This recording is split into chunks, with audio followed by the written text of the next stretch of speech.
Let's face it, Facebook pages don't have as much clout as they did historically.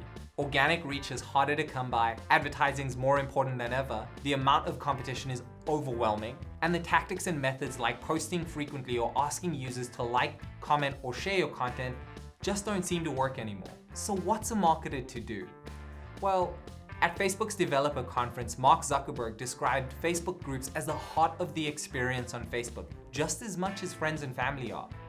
Marketers, take note. If you haven't seen the billboards or the changes in the Facebook application, the social media giant is prioritizing content from Facebook groups. More than 400 million people belong to at least one Facebook group, and more than 100 million people see groups as the most important part of their Facebook experience.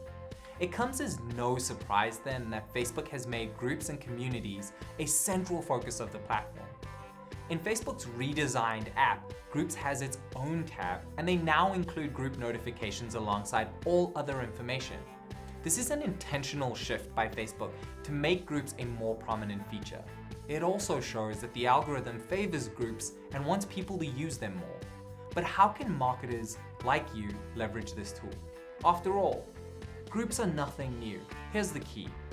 Groups are great for building a community on Facebook, and Facebook wants to position itself as a platform where community happens. So how do you get involved? You can create a group or join an existing group. Both have benefits and drawbacks. You need to decide which is right for your business. How you approach groups will depend on the type of community you're trying to create. One thing's for sure, Facebook is investing in groups, and it's more important now than ever before for marketers to leverage this unique tool. To find out everything you need to know about leveraging Facebook groups, check out the Facebook marketing course over at HubSpot Academy. Until next time. Hi, I'm Dane from HubSpot Academy. Subscribe to this channel to see more videos like these. Thanks for watching.